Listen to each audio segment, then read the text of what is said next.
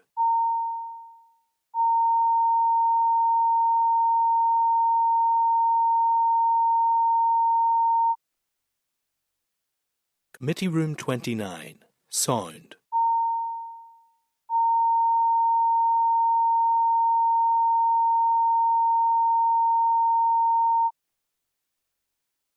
Committee Room 29, Sound.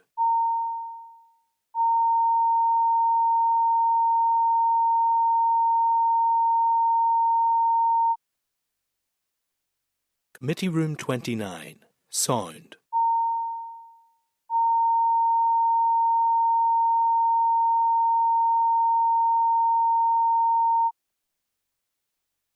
Committee Room 29, Sound.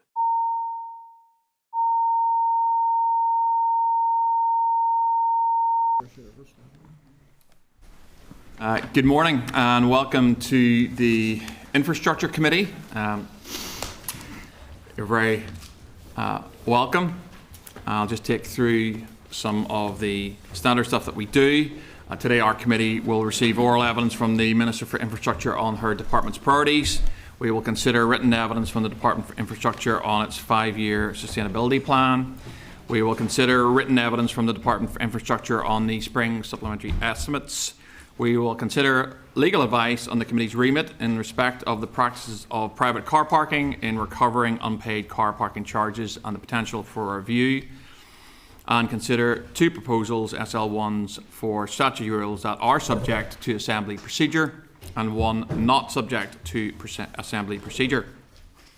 Those in public gallery, you're very welcome. You can use mobile devices, but I would remind you that you're not allowed to take recordings or photographs.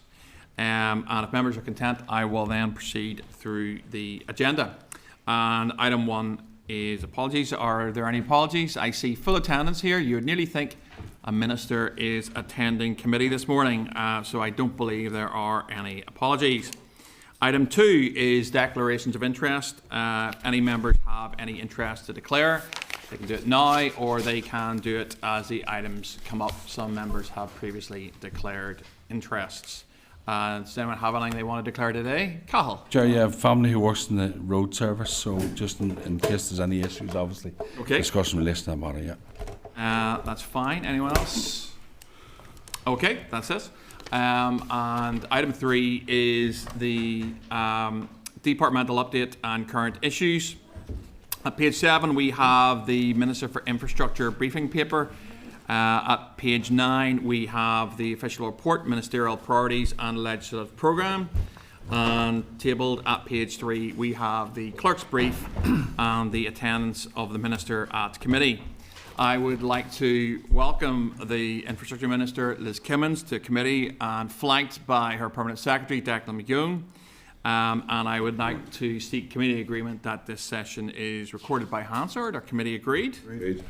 And then I would like to invite the Minister to make an opening statement of up to 10 minutes. After that, Minister, as you will probably be aware, members will ask some questions. Just before you start that, it would be good if we could maximise the time that we have with you this morning, so if you could keep your answers as brief and as to the point as you could, that would be very useful. But apart from that, the floor is yours. Well, thank you, Chair, and good morning to everybody here today. I'm delighted to be back at committee. I've now been in post just over a year, as members will be aware, and this is my 3rd time coming before most of you all, some new faces from the last time I was here. So I'm really glad to be here, and I hope we can maximise the time to talk about the many key issues that the department is dealing with. As Minister for Infrastructure, I've had the pleasure of meeting a wide range of people who have a genuine interest in growing our economy, protecting our environment, and most importantly, improving our communities. And those are the ambitions that I share, and I'm privileged to be Infrastructure Minister because, as we all know, infrastructure underpins all that we do and holds the key to creating the type of society that we all want to live in. Today I'm going to focus on what my department has delivered since I was last at the committee, and also look forward to what we plan to deliver in the coming months. However, I want to start by paying tribute to my staff and the staff of NI Water and TransLink. You will all recall on the 26th of January we saw Storm Chandra, which recorded wind speeds of 75 plus miles per hour and widespread heavy rainfall. In fact, the Met Office has stated that January 2026 was the wettest January in 149 years in the north and the second wettest on record.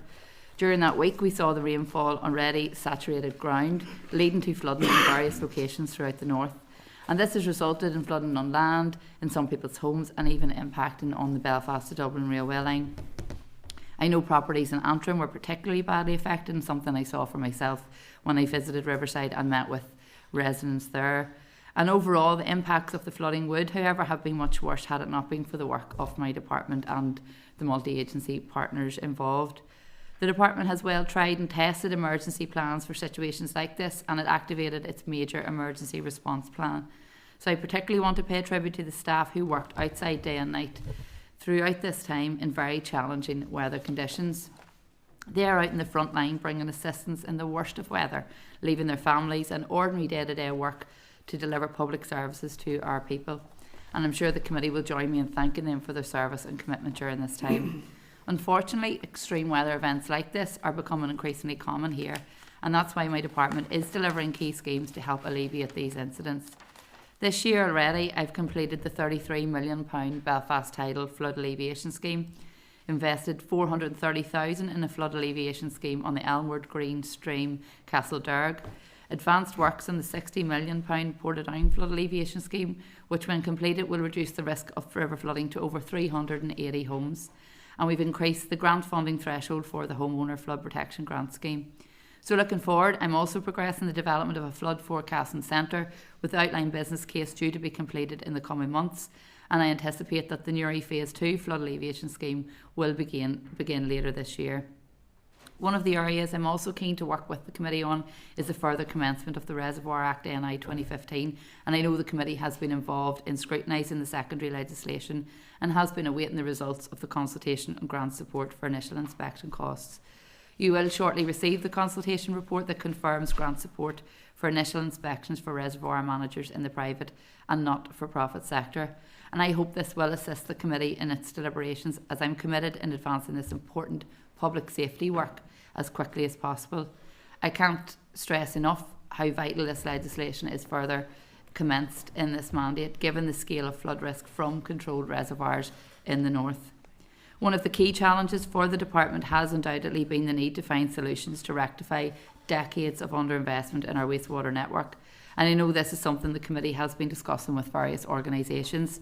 I've been working in partnership with key water stakeholders to find innovative ways to unlock this wastewater capacity by finding localised solutions.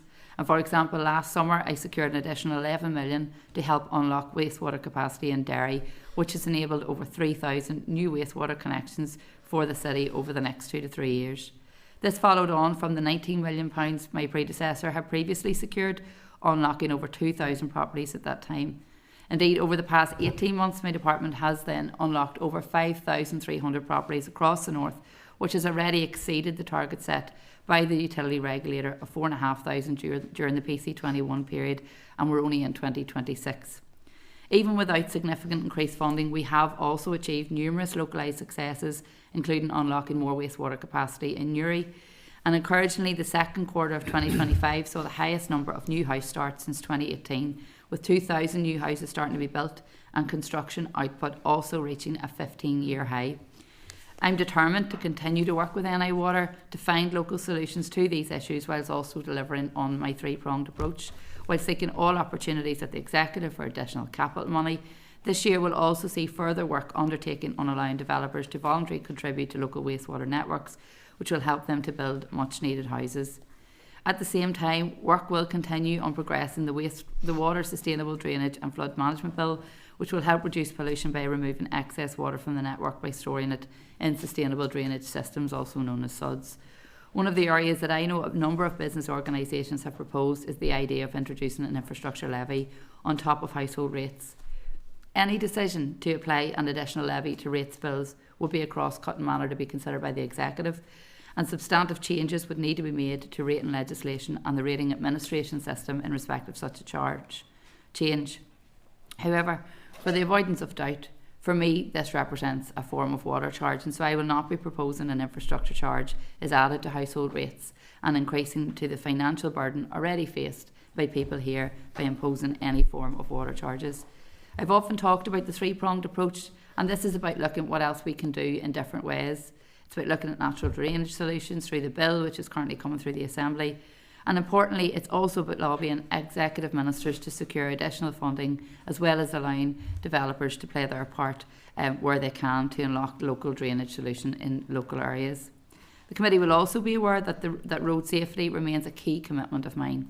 Last year, sadly, saw 56 people killed on our roads, and we're all too aware of the lives which have been lost within the past 2 months, indeed in the last week.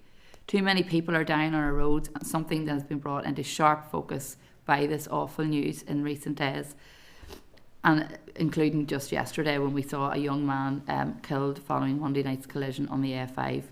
Every single death on our roads is a profound loss to the community and to the families and friends of those who've lost a loved one, and that's why I'm determined to undertake a range of measures to continually improve road safety across the north. So I look forward to seeing the public feedback on the consultation on the review of speed limits, which launched last month. This is aimed at improving road safety, as speed is a significant causation factor for collisions. And the consultation is still live, and I would encourage as many people as possible to have their say and feed into the consultation.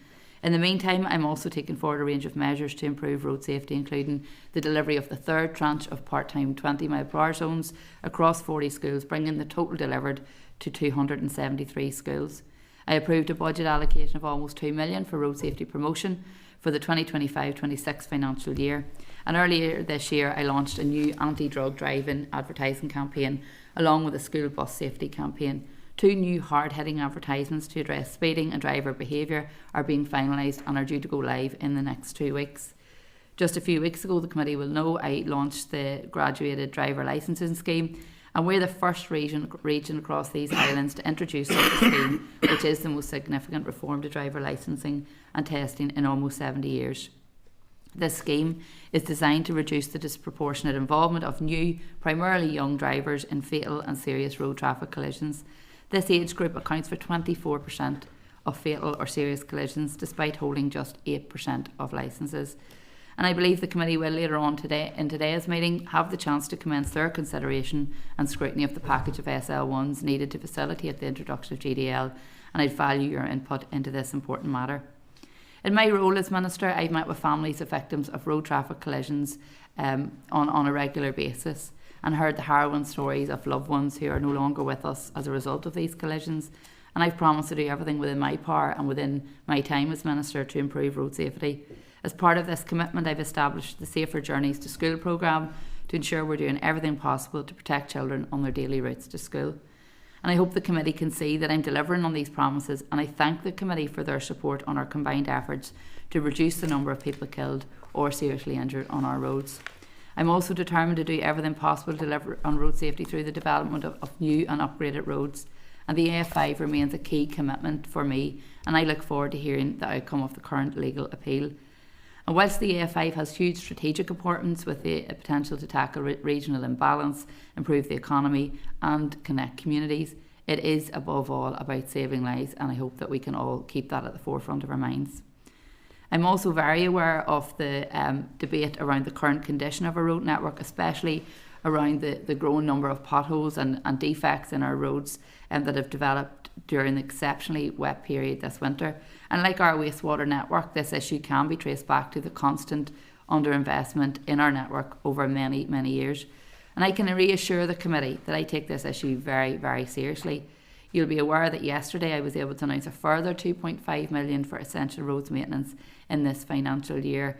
This is an investment of over £40 million since December in our roads, and this extra money is in addition to the £7.85 million Winter Recovery Road Fund and the 40 resurfacing schemes programmed following the £30 million December monitoring allocation. I've asked officials to explore as a matter of urgency over recent months every avenue to maximise our available workforce capacity to ensure we're doing as much as we can. Following engagement with our contractors, we have secured additional capacity which will allow us to carry out essential repairs across our road divisions. Recent storms, prolonged rainfall, ice and snow have all taken their toll on the roads, with 49,000 defects being recorded in the last 3 months alone, which is close to half the total for the whole of the previous year. And this is something that we see year on year. However, it's important that we try and deal with it and get ahead of it for the time ahead. The Winter Recovery Road Fund, which now stands at over 10 million, will allow vital repairs to the worst affected areas to be carried out in a focused way and be completed as soon as possible.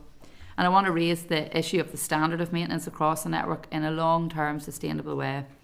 That is why in December I launched the new road maintenance strategy. As part of this process, I've commissioned a full digital road survey of all the roads in the north using advanced AI and HD imaging. Every road will be captured and used to identify and prioritise urgent maintenance to address defects such as potholes. In practice, this means filling one or two instead of filling one or two potholes and skipping over others, there will be more patch resurfacing, and when this is done, repairs will last longer because they will be better quality. I'm committed to raising the standard of maintenance across the network, ensuring that interventions are timely, durable and delivered to consistently high specifications. This will reduce long-term costs, improve user experience and enhance safety. So whilst the strategy and survey will provide greater detail to inform strategic decision making, this will continue to be supported by reporting of potholes and defects via the online portal.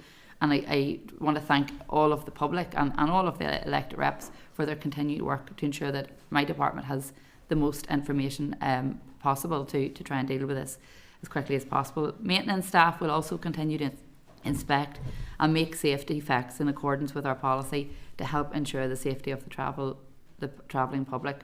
Another key area of delivery for me is active travel, and I'm committed to increasing investment in active travel across the north and recognise its benefits to the lives of people who want greater choice in how they travel, particularly for shorter everyday journeys.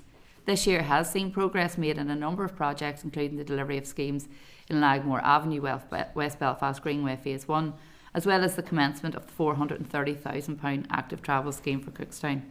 Consultants have also recently been commissioned to advance a further 6 major active travel schemes for the department, and looking forward I intend to bring forward more active travel schemes, as well as continuing to provide grant funding to local councils to support the delivery of greenways and other active travel initiatives.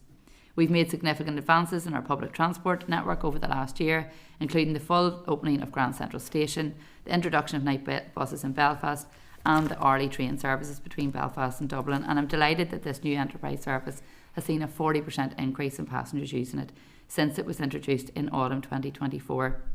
And there's recently been an additional 30,000 journeys on late night train and bus services this year. This work, along with extensive stakeholder engagement and initiatives like the extension of bus lanes and bringing forward the roadworks in Bargo, helped to improve access to Belfast city centre, especially at Christmas, when we did not see a repeat of the traffic congestion experienced the previous year. Minister, I think you've had about your 10 minutes there. I'm not sure. I was just coming to the end anyway, Chair. Is that okay? That's fine, no problem. But thank you for that, and a lot of key areas you went through there that I am pretty confident committee members will pick up on as we go through. I'm going to start standard for this committee, that I'll hand over to John, and then we have a list that's already being formulated up here, and I'm going to keep an eye on my own time and then committee members, so we try and get through everyone during this session. Minister, the first thing I want to pick up on is something that the committee's been very interested in, probably dating back a couple of months, and that is around billboards in your own area. So my question really is, Minister, are you aware of any illegal billboards currently in the Newry area on DFI land? Well, I mean, there's issues with advertising and signage all over the north, not just on DFI land. There's we see this all the time. This issue has been well discussed, well debated. We have talked about it repeatedly through assembly debates, through question time, through written questions, through correspondence, and I have continued to answer those questions. So, as I've said, every erection of advertising or signage is assessed through the department within the boundaries of the public road, and under the Article 87 of the roads order, which gives the department discretionary powers to look at whether the removal is appropriate, and we've talked about this to date. So I mean, there are lots of examples everywhere, I think, and we could really go down a rabbit hole if we needed to. But priority is always given to those any erections of signage or whatever it may be that are causing a safety hazard, and where they are reported or where they are picked up by the department, they are assessed. So I'm going to ask you that question again, Minister, because you didn't answer it the first time. Are you aware of any illegal billboards currently in the Newry area on DFI land? Well, what I'm saying is that there's examples all over the north, so it's not just specific to Newry. I'm sure there's lots of things erected everywhere. So I'm not too sure how much clearer I need to be in relation to that. Okay, I'm not sure you answered that, but as part of your departmental briefing for an urgent oral on the Tuesday 20th of January, under topic 4, just ask if you agree to this, that you were advised that there was other advertising in the Newry area. Did you read that briefing, and are you aware of that fact? You're advised as such, topic 4, page 11 of your briefing. But I don't have the brief in front of me, but I'm assuming if it was in there, then that was noted. Okay. We know, according to FOIs, that there were a number of illegal billboards in Newry erected. Do you know who owned them or who put them up? You know the FOIs that I'm referring to, and also some correspondence your department sent to us? So my understanding is anything that had been referred to through correspondence was removed, and I stated that very clearly in the debate in the Assembly. Okay, and the ones that I'm referring to from the letter on the 25th of November are adverts containing the Sinn Féin logo in these locations: Armagh Road, Rathfarnham Road, William Street, Bridge Street, Camlock Road. Were you aware of those? Well, my understanding is that they have all been removed. Whatever has been there. So okay, but they were advertising Sinn Féin. Is that fair enough to say? I'm assuming so, if that's what the correspondence says. Okay, that's fine. Mr. Gowan, turning to another issue along a similar line, between 2023 and 2025. Was there an illegal billboard in place at Egyptian Arch? Well, I mean, we've talked about this in the Chamber repeatedly, and I have said clearly that whatever posters, billboards were there were since removed, and that was that has been confirmed. So I wasn't minister in 2023, nor do I have any part in putting billboards up or putting posters up. It's not something I do in my for a pastime, but as I've said, anything that has been there has since been removed. Okay, that's fine. Do you know who owned the billboard between 2023 and 2025? Do you have any knowledge of that? Who owned the billboard? Well, I would say there was billboards there with Sinn Féin logos on, and we've talked about this. So that billboard has since been removed, and I mean, and as I've said, the department wrote out at the time. There's correspondence in November. That all of that has been now removed. So okay, so it was during that period. It was a Sinn Féin billboard. Is that fair to say? Well, if there was a Sinn Féin logo on it, I'm assuming that there was a Sinn Féin billboard there. Okay, we have discussed this. And would you accept now that billboard was erected illegally? Is that fair to say? Well, the department have indicated that in their correspondence, so that is an assessment by the department. Okay. So the reason I raised that with you is that this has been talked about at the committee, and you referred to it in terms of what we have talked about in the Assembly. And there is clearly a feeling amongst some constituents and members of this committee that somehow for 2 years, your party erected a billboard and nobody took it down, and it's sat there. And in fact, it actually was there until this committee started to look into it, and then suddenly it changed, and then suddenly the advertising came off it completely. I suppose in rounding up my questioning on this particular issue, would you agree that it seems that in this situation, your party was put up a billboard without planning permission, and other people in Northern Ireland would look at that and go, well, why can't I do stuff without planning permission? Do you see the two-tierness of that? Would you accept that at all?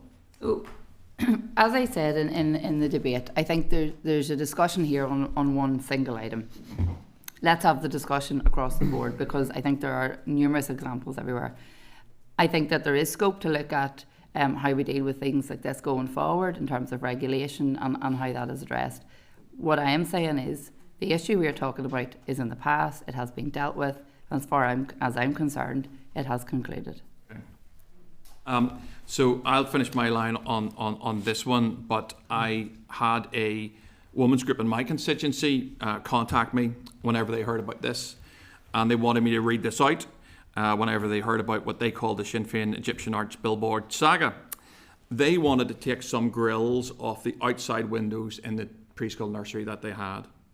They were told they needed to get planning permission for it and elevation drawings just to take the grills off.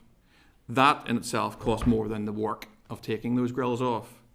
And it seems to me that there's a lot of people in Northern Ireland, a lot of constituents, in this case a preschool nursery, who are playing by the rules, but there is a perception, and you are responsible for planning enforcement in Northern Ireland, everyone knows that actually there's a level of two-tierness to what we have seen. Other committee members may pick it up, but I want to use my final few minutes to turn to something else, which is what we would class as probably the wastewater crisis. Minister, are you concerned about the house price rises that we're seeing in Northern Ireland, and do you know how much they're going up by year on year? Well, I think what we've seen is a number of factors that have impacted on house prices for some time.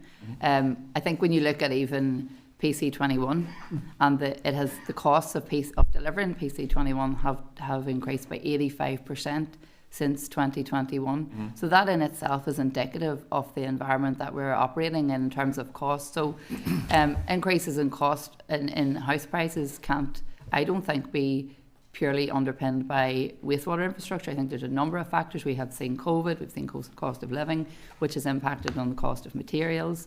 And I know from speaking to people on a daily basis, for anyone doing any sort of work, even minor work to their homes, they have seen significant cost rises. So yes, I am aware we're seeing that. This is something we're seeing right across the board. Indeed, when you look at the comparison of the price of a house in the south of Ireland, it's almost double what people are looking at here. That's not to say that that's not an issue. Of course it's an issue, and we'll all work hard to address that across the executive. I think from a wastewater perspective, as I'm assuming that's the direction you are going in relation to this. I mean, I've outlined in my opening remarks the work that has been done both by myself and my predecessor to do all within our power to try and ensure that we're getting investment into our wastewater infrastructure to continue to keep progress moving. Thank you for that. Just to make you aware, and this was raised by me yesterday during the budget debate, house prices in Northern Ireland are going up by 9.7% year on year. That's 10 times, Minister, the rate in London, and only 0.3% less than the rate in the Republic, which everyone would admit is in a level of housing crisis. Build Homes, NI, has said that completion rates are at a 60-year low in Northern Ireland, around 6,000 a year. The Chartered Institute of Housing yesterday said that new home starts in Northern Ireland have fallen to their lowest levels since 2023, and they specifically warned of a deepening wastewater infrastructure crisis. Minister, do you accept that there is a crisis and that you don't yet have a handle on how to deal with that? Well, as I also said in my opening remarks, and I think you've made some comments or I've referred to some quotes. My understanding is that we've seen a 15% rise in construction since 2018. We have, by the end of September 2025, there was 4,211 new dwellings completed, and 5,549 new starts. So it would be important to just cross-reference both quotes, because certainly my understanding is that we've seen an upturn. I am not suggesting that it's something to be championed, because I know that there's still a lot more work to do, but I think it's contrary to some of the points that you've outlined. I do think that housing is not responsibility solely for my department. My department is responsible in terms of wastewater infrastructure, but we work very closely with the Department for Communities, with DERA, with NI Water and others to try and find solutions and work collaboratively, and we have been able to do that, particularly on localised solutions. So, and I've spoke about some of those in my opening remarks as well. That's what we continue to do. I'm nearly at the end of my time here, Minister, so I'll make one more comment, ask one more question, and that will be me, and I'm going to try and stick to my own rules. The percentage rise you quoted actually is interesting, because that will naturally rise. Construction will naturally rise in Northern Ireland because your department got the largest budget settlement ever in terms of capital for any department in Northern Ireland very, very recently. So construction's rising, and that's the basis of that figure. What I'm saying is that the actual number of houses being built, and because of the wastewater crisis, is that is being there's contraction there. The CEF have also stated in evidence that the legislative prong on the bill effectively won't deal with an ongoing wastewater crisis.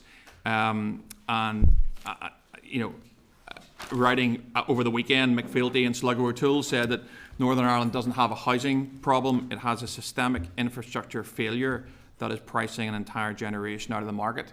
And I know that a lot of people feel that, and they will feel it increasingly because of our wastewater crisis and a 10% year-on-year increase in housing. Are you concerned about young families or young people who are trying to buy houses and they can't because they're being priced out of the market? And the reason that that's happening is because of the wastewater crisis, and your department ultimately is responsible for managing that process. Do you think that's fair? I think that's something that we all should be concerned about, be it everyone in this room, but also particularly across the executive.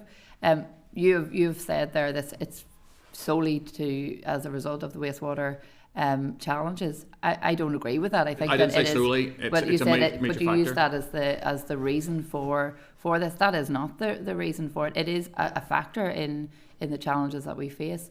And you also talked about the capital allocation to the department.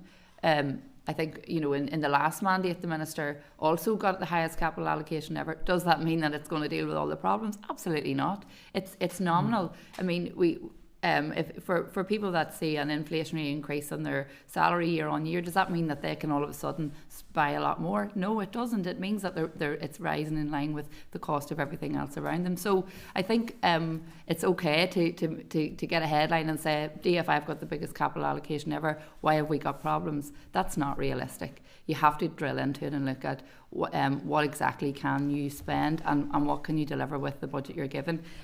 What I have set out to do, and what I've done with working with my executive colleagues, is look at how we can maximise the benefit we can deliver for that capital allocation.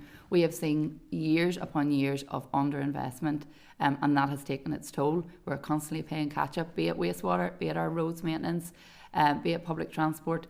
However, we have to look at new solutions, and that's when I talk about the three-pronged approach I am setting out to do. And I'm sure those prongs will come to feature in other questions. John, it's over to you. Thank you, Chair. Thanks, Minister, for coming along, and Declan, congratulations on your new role. I haven't seen you officially in the committee since. Thank you, John. But yes, it's good to see you both. Minister, as you said, it's just over a year since you've been in post, and you've had plenty of time now to get your feet under the table. As the Chair has said, you've had as a department, the highest ever amount, whether that be resource or capital given.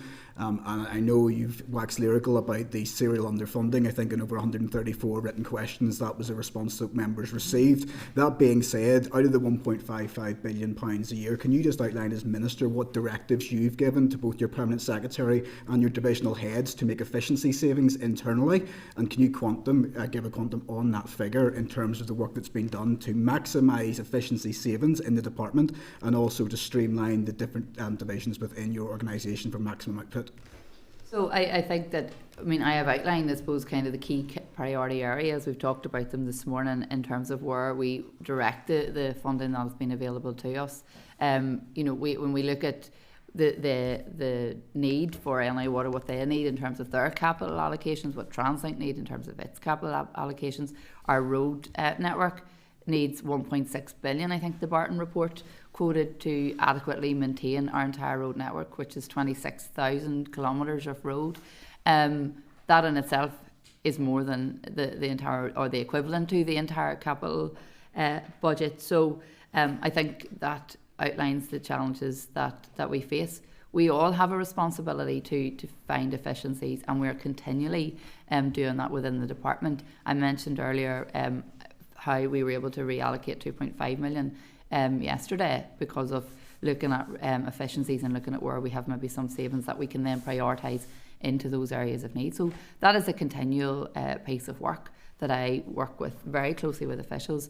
Indeed, for the financial year ahead, we are looking very, very closely at the budget to see where we can make further efficiencies, because I think whilst, and I mean, I'm sure we'll get into the roads issue because I know how critical it is. I mean, you only have to do a quick Google search and see that the same headlines have been coming up for the last 10 years. This isn't something that has just arisen in 2026. In fact, you could just change the name of the minister or the year on the thing, and it's the exact same headlines.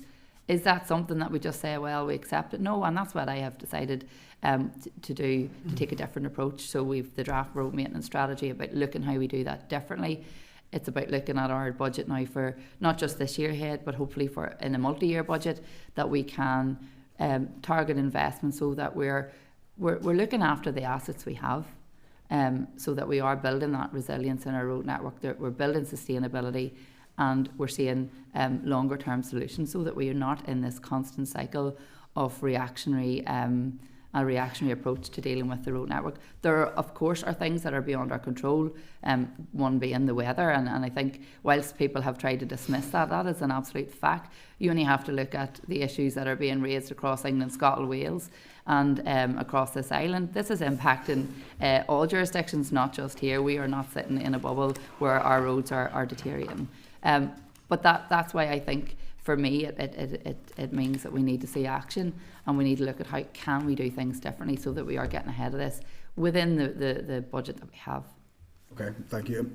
You point to that redirection of the 2+X million internally, but I didn't really hear any specific work that's been done internally within the divisions to try and maximise efficiencies and output. I don't know whether the Department Secretary wants to come in on the work that's going on. I mean, I think it is critical that each department does this work, and obviously highlights the work that is being done. Could you maybe elaborate more on? Yeah, John, just to maybe amplify a bit more what Minister says about the challenge we face. If you take, for example, the utility regulator, what they're saying that Northern Ireland Water need for this year, 431 million. If you take the Barton report, which Minister referred to, back in 2019 talked about 145 million. That figure's now 195 million. If you talk about TransLink need around 300 million. At a quick calculation now, you're up to nearly £1 billion before we start.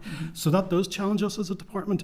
And what we've done about it is proactively looked at how we can be more efficient. You will know, you'll have heard at the committee in previous visits, that we've looked at transformation bids and been successful on those, one being for the sustainable drainage and one being for planning. We're looking at other avenues as well where we can be more transformative. We had a senior civil servants session last Thursday where the challenge was put out, and it was a show and tell where we demonstrated some of our efficiency programmes that we were taking forward, but also put the challenge out that we put it into the DNA of the department to look to be more efficient.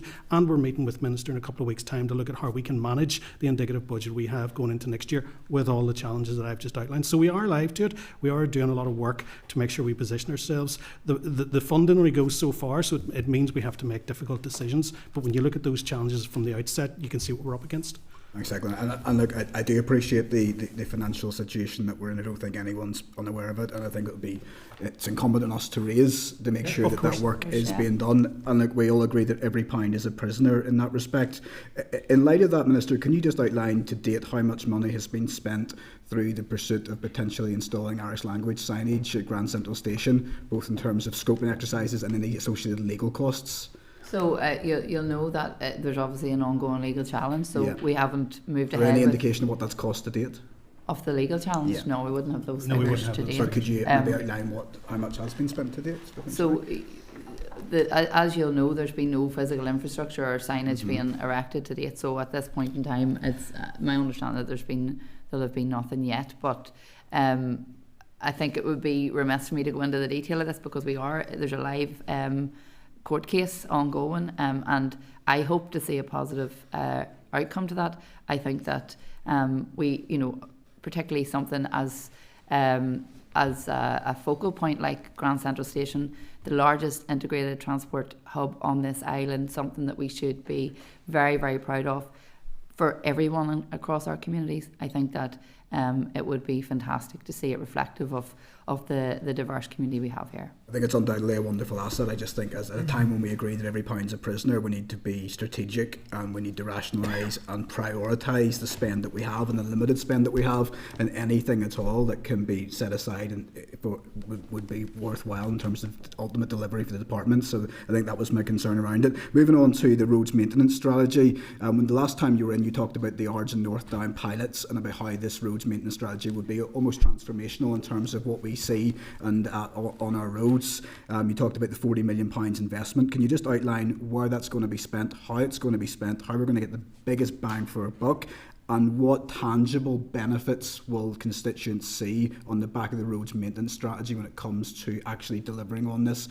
How much of a difference do you think it'll make? Yeah, well, I mean, and I looked at the chair as a representative in Ards and North Down. Certainly the feedback that we have got from people across that area was positive, and I think it was an area that, you know, I had been involved in adjournment debates prior to this that would have highlighted significant issues with their road network. So I think we have seen good outcomes in relation to that, which has then fed into the broader strategy. I mean, as I've outlined before, our budget situation isn't dramatically changing by any stretch, but how we maximise what we have is what I'm keen to do. So we all will share the frustration of over, you know, suppose through the limited service policy that's been in place for over 15 years, is that officials contractors and staff can go out and fix one pothole because it meets the criteria, but there's 3 or 4 around it that just don't meet it. So they aren't able to fix it. This is looking at bigger patching areas to try and build that resilience and make longer term solutions, because inevitably, and we've all seen this, they are having to come back time and time again to fix the remaining ones as they then meet the criteria. So that in itself, I think, is one way of looking at it in very simple terms, to say that we want to ensure that where we are doing repairs, that they are long lasting, that they are sustainable, and they are tackling a bigger stretch of area rather than I suppose being inefficient and calling on requiring staff to go out time and time again. I think it's about looking at, you know, we talked about the digital strategy or the digital survey, and that's about getting us information in real time. So not only looking at where the worst defects are in the immediate time, but also looking at where's likely to need input or investment in the time ahead, and that includes our entire network, so road, footpaths, etc., and all of that too. So, sir, if I could draw you up, John, you've got time for one quick last question and one quick response from the Minister. 15 potential areas, but I suppose I wanted to focus in on planning finally. We've heard, whether that be from Mobile UK, whether that be from the renewable sector, whether that be from foreign and direct investment or anything else, that quite simply the planning process is not fit for purpose when it comes to delivering for investment in Northern Ireland. Companies are going elsewhere. What is going to be done to streamline the process and make us open for business when it comes to investment in what are key infrastructural projects? Yeah, so I think it's more about what is being done than what is going to be done. We've already, a lot of that work is already underway, as members will be aware, and I'm sure you have had briefings on the Planning Improvement Programme and the work that the department has been doing. I mean, I can't understate the importance of an efficient and an effective planning system, and that's why the Planning Improvement Programme was commenced, because we recognise that I think we're coming up to the 11th year of planning being devolved to councils, that there's definitely room for improvement.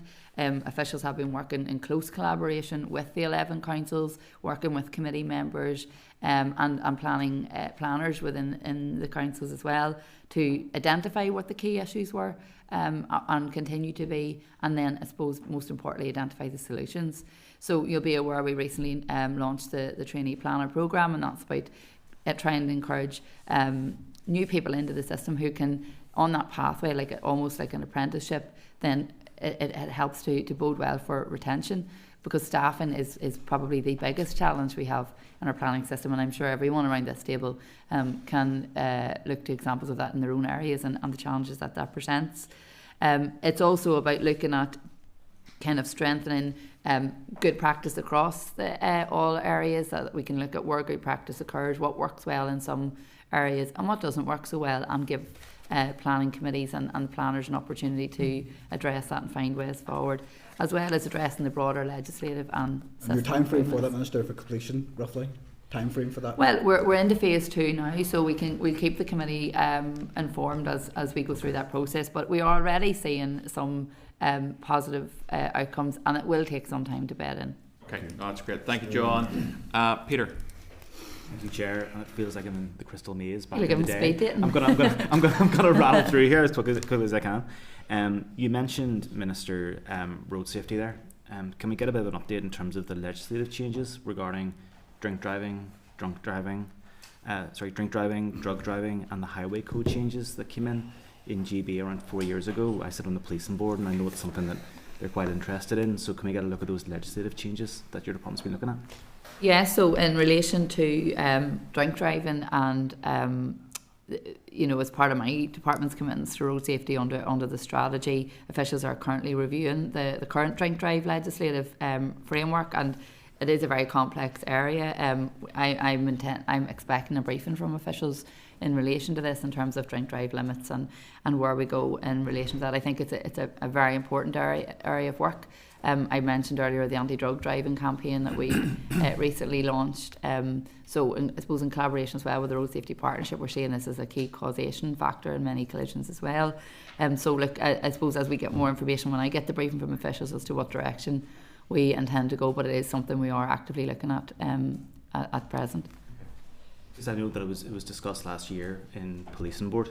Do we have any sort of time frame as to what that's going to look like then, regarding potential changes, if you're waiting for a briefing? I don't at the minute, but I can try and get more information even in terms of when I can expect to hear more, but I know that's fairly imminent when I'm due to hear back from officials. I don't know definitely. It's that very point, Minister.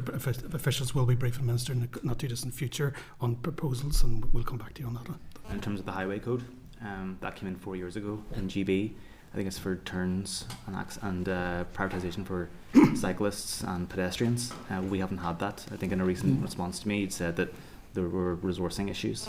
Have we overcame those? Are we going to try to get that change implemented? So at this time, I don't think we've progressed any further in relation to that. We're obviously working across a number of different areas, but I know it has been raised by some organisations as well, in particularly some of the cycling groups that I've met with, so we can, we'll keeping it under review, but at this time I don't have an updated timeline for that. And then secondly, keeping within the road safety angle, medical fitness to drive. I know that you had met with people fairly recently.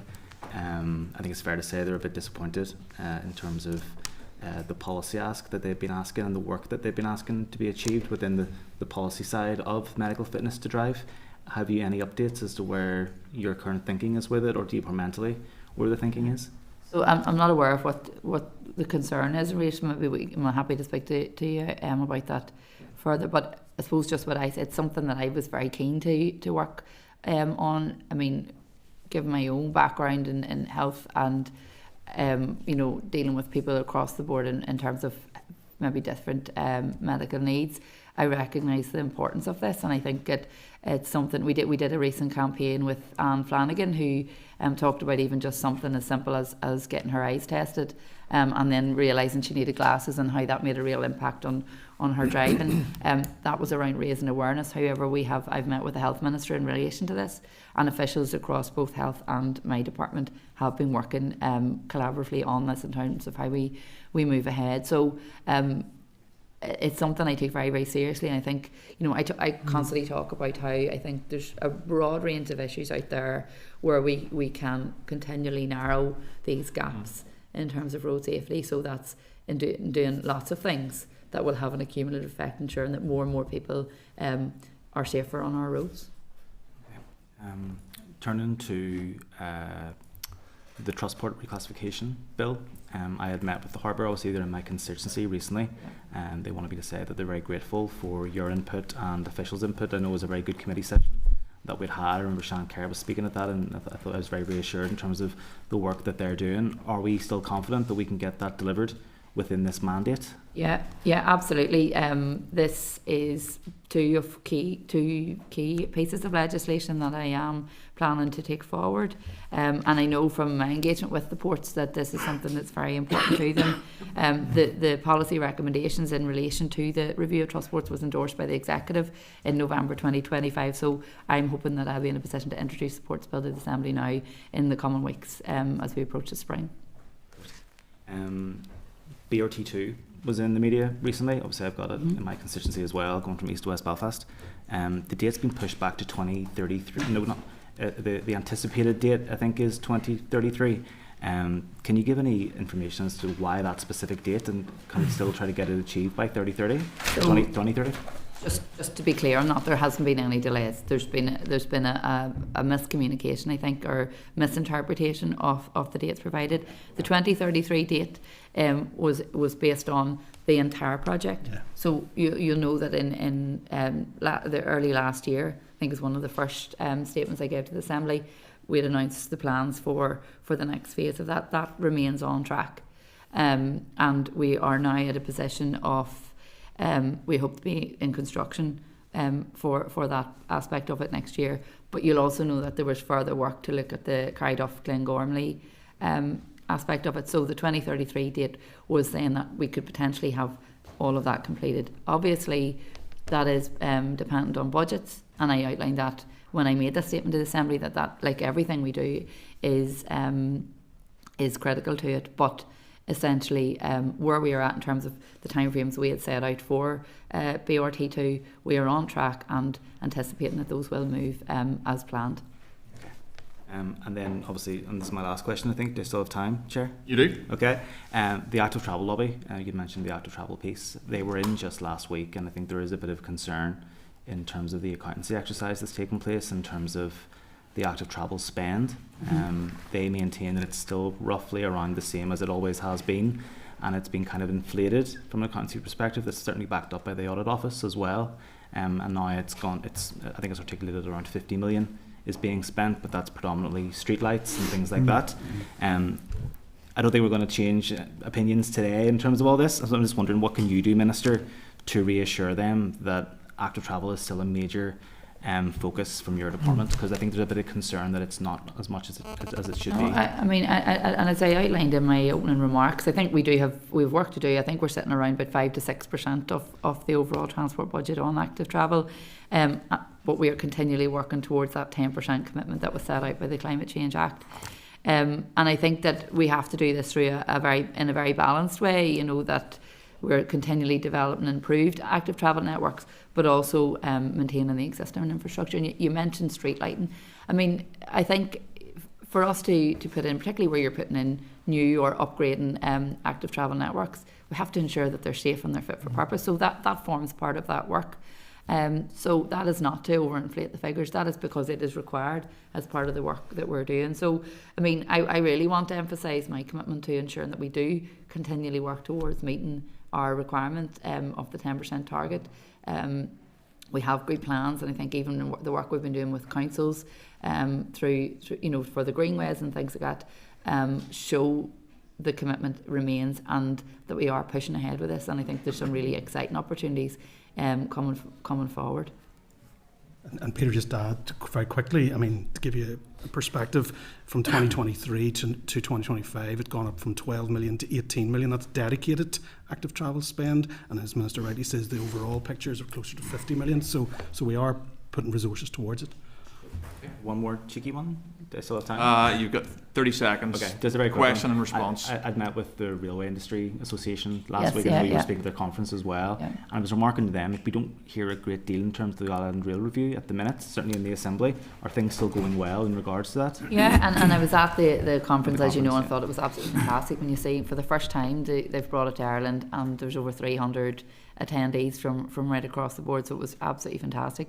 Yes, I mean, you know that we recently announced the prioritisation of that, and there is a lot of work ongoing. I ring-fenced £1 million within the budget for Translink to continue the feasibility studies, but I've also set out in the multi-year budget what will be required to continue to deliver on those commitments. We work closely with our counterparts in the South. In fact, I met with Minister Canny while at the conference last week to discuss what's coming ahead, particularly around the enterprise fleet replacement. So, I think it's a really exciting time. Yes, it's very ambitious. There's no doubt about that. But, we've seen what can be achieved through that collaboration, both with our counterparts in the south and with the likes of SAUPB, as well as the Shared Island Fund and the Union Connectivity Fund. So I think we have to continue to push that momentum. Certainly from my perspective, we're pressing ahead with what we have set out to do, and we continue to seek the investment needed to deliver this. Thank you. Cheers. Thank you. Thanks, Peter. Stephen. Thank you, Chair. Thank you, Minister and Declan, for coming in today. We're always glad to see you at the committee. You're always welcome here as well. But don't leave it as long next time, oh well. It's Minister, the third time in a year, Stephen, so... Minister, what would you say to many of my constituents who believe that you, as a Sinn Féin Minister, may be deliberately running down the state of our roads to potentially make a constitutional point? I think that's absolutely untrue. I think it's actually quite a ludicrous claim to make, and I think that, as I've said earlier, the issues that we are seeing with our roads at the minute are not something that have only just happened. These have been reported on year after year. I had a wee look back, just as I said, over the previous years, January, February, the same headlines, the same issues being raised, and that some of them were going back as far as 2016. So that's not to take away from this issue. This is absolutely a really, really important issue, particularly for me. But I'm a road user too, as my family, my friends, our communities. I want to see that our road network is fit for purpose. That is why we have been working, and Declan will testify to this, we've been working extremely hard to find how we can maximise the very limited resource we have to deal with the issues that we're seeing. As I said earlier on, since December, I've been able to obtain an additional 40 million, as recent as yesterday, just over 40 million actually, to invest into our road maintenance, to try and tackle the challenges we have. But the reality is that years and years of underinvestment have led us to this point, and it's very difficult to get ahead of that without having to react to it in the way that we have been. So it's not ideal, and certainly where I would like to be is that we can front load investment. Now as we're heading into, I suppose, the next financial year, coming into a bit of drier weather, I certainly would prefer and want to prioritise investment so that we can bring our road network up to an acceptable and an adequate standard for all road users, so that we're not seeing this rapid deterioration in the winter next year. Okay, the roads, they've never been in a worse state under your watch. They blame the Brits approach. Well, you've said they've never been in a worse state. Can I just check? Is that a fact? That is fact, and my constituents verify that day and daily to me, and they will continue to do so. So we're comparing that with every other year? Yes. Minister, hold on. At least let him finish. No, but I just think it's important to be accurate. There's a crisis on our roads, Minister, and I'm not sure if you're aware of that. There's a pothole pandemic. I'm not sure if you have a cure, and we do need solid action plans. The time people are fed up and frustrated with strategies and so on. We do need to see action. One of your foundations last year, you mentioned in the committee, was better roads. Mm-hmm. We have a roads crisis, and the public liability claims, for example, back that up. You've already mentioned almost 50,000 defects in the past 3 months alone. If you're back here this time next year, Minister, what will have changed? Well, as I've repeatedly outlined to the committee, to the Assembly, through all various modes of correspondence and in debates, I've set out very clearly what we are doing and what we intend to do in the time ahead. The committee know the strategy has only been launched in recent months, and that is setting out the plan for the time ahead. Mm-hmm. That is looking at a different way of how we tackle the challenges on our road. So for me, that's an action. That's something that I'm making a commitment to do. That's not talking about what we do 10 years down the line. In addition to that, it's about securing investment. And I think there's an important question to be asked here. The executive budget, as your colleagues in the executive will be acutely aware of, we're facing a significant overspend from some of the departments around the executive table, because who also recognise there's been years and years of underinvestment. I'm striving to live within my budget, but also to try and maximise the budget I have so that we can deal with these issues. They're critically important to me. And you asked me, am I aware? Of course I'm aware. I travel the roads every single day. I hear it. I have a constituency office like everybody here. I'm not immune to this, and I'm very keen that we get ahead of this and we deal with it. And that is through investment. So I hope that I can get the support of executive colleagues to get maximise the investment I have and going forward, so that we can get ahead of this, because without that it's going to be very difficult. But that's not a challenge that I will shy away from. I'm determined to find ways to improve this. The department obviously tests vehicles to high standards. People right across Northern Ireland question, given the standards they're expected, the poor standard of our roads. You mentioned the strategy, and I've read the strategy. It doesn't take very long. It's 18 pages, but there's only 10 pages of content when you take out the graphics and photographs and the cover pages. There's no mention, for example, of the role of utility companies and the disruption that they take on our roads in terms of poor reinstatement and so on. And it is very vague and light on action points. You've mentioned the 11 years now of limited service. We've seen the Audit Office report only 2 years ago, a series of key recommendations around that. So, Minister, the public are tired of excuses and they do want action, so we'll be keen to hear, just to close out that point. So just to reiterate my previous points, I'm not making excuses. I'm actually outlining the actions I've taken and what I intend to take in the time ahead. You mentioned utility companies. I know this is a major bugbear for everybody. It's an issue that we hear time and time again. There are recommendations from the audit report in terms of how to deal with that as well.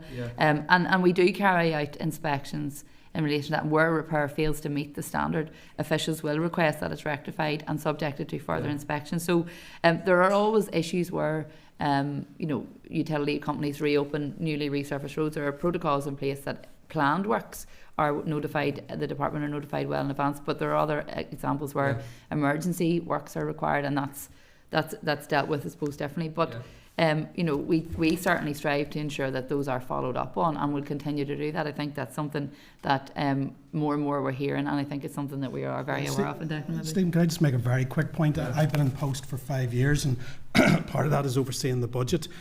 We've never been able to fully fund the road network to the level we've needed to. That's been a challenge for the 5 years I've been in post. The roads have always been in a state that need to be improved. That's a fact. We know that. We live it. We drive it.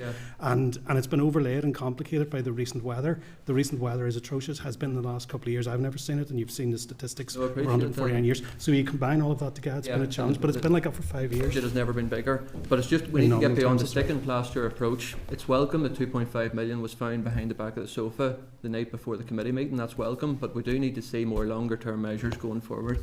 I'll move on to the next point, Chair, if that's okay. Just around, it is an important principle and it cannot be overlooked, around the billboard issue. August 23, your department wrote to Sinn Féin Councillor Mathers. November 25, there was 2 further letters written to the Sinn Féin office. You've mentioned your constituency office already. In Uri, it was written to that address. I believe you're very familiar with that.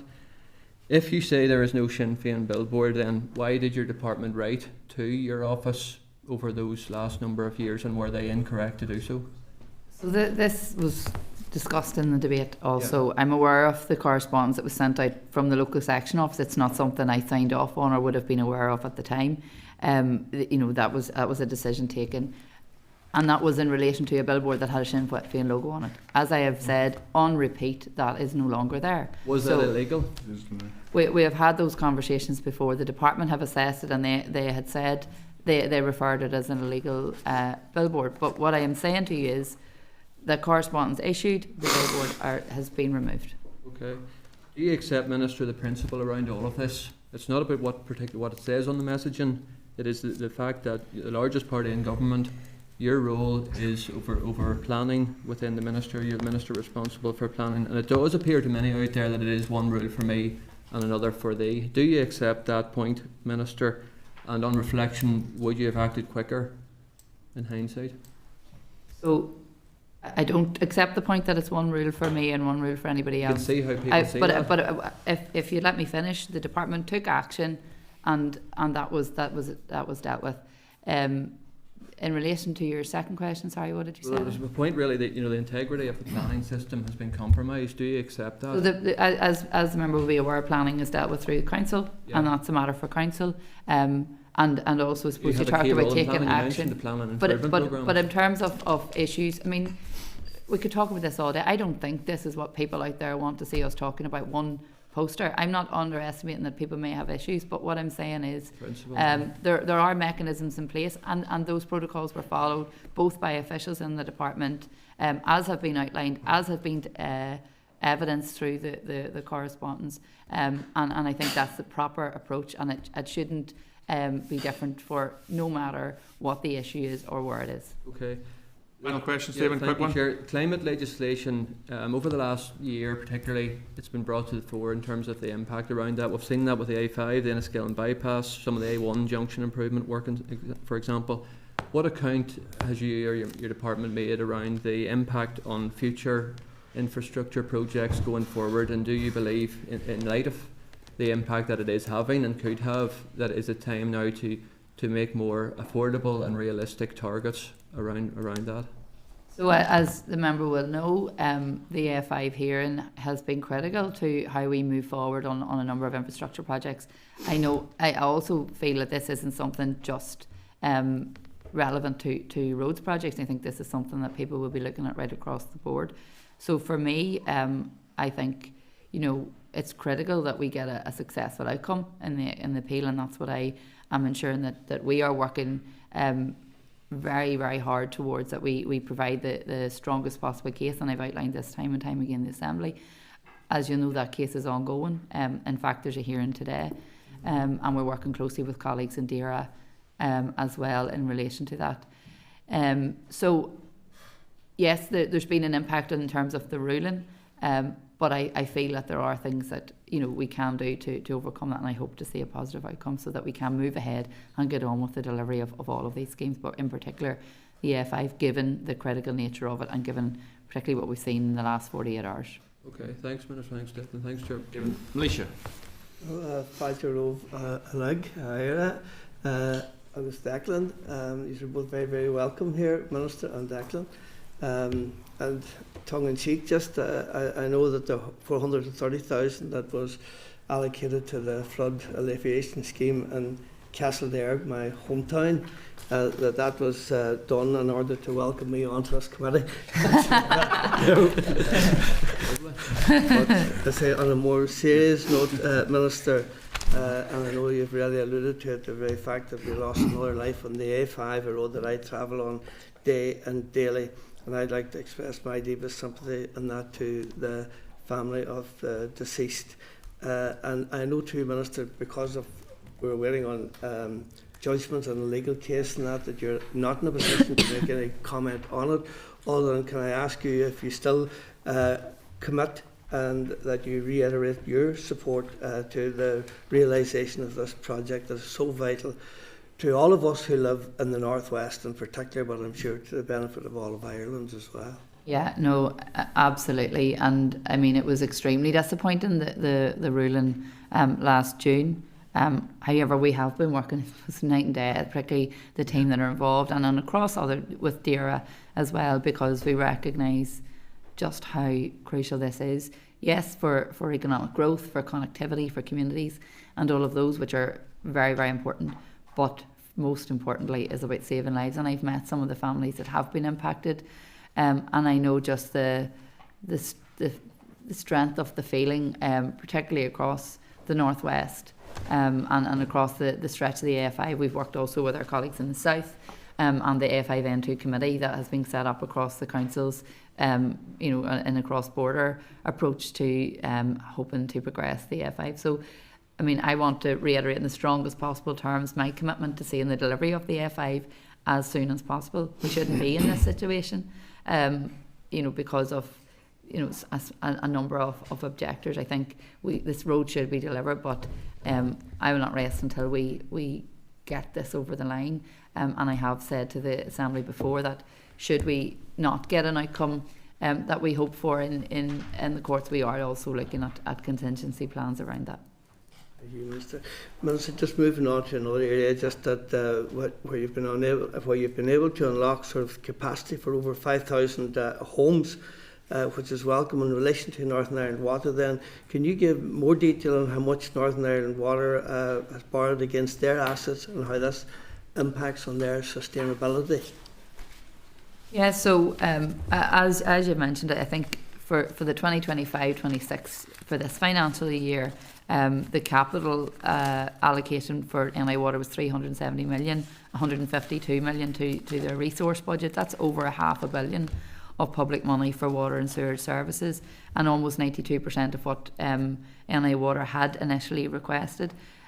That's not to underestimate the challenges presented, in relation, and I don't want to underestimate that. We have worked closely with NI Water to find innovative ways of again, maximising the budget they have to continually deliver for people, but it also represents the highest level of public money that NI Water have received since coming into existence 2007. So I hope that shows the commitment we have in relation to that. In terms of borrowing, Declan, maybe if you come in a wee bit on that. I mean, there's a loan arrangement in place for Northern Ireland Water that goes back to 2007. So as we sit at the moment, they've borrowed in around £1 billion through the department, through DOF. So that's the loan arrangement that's in place, and they pay back on the interest on that. Thank you. Minister, could you speak to the importance of putting on the All-Ireland Rail Review and the recent announcement that the prioritisation of the All-Ireland Rail Review? Yeah, no, absolutely. And I think, we've seen a significant appetite. I mean, there's a huge demand for increased rail services and something that will service our entire island. We have seen the success of the Dublin to Belfast Enterprise hourly services, and that's something I think that we continue to build on the momentum of it. The prioritisation strategy, I was really pleased to be able to outline the plans for the future development of the rail network across the north. Particularly when we look at,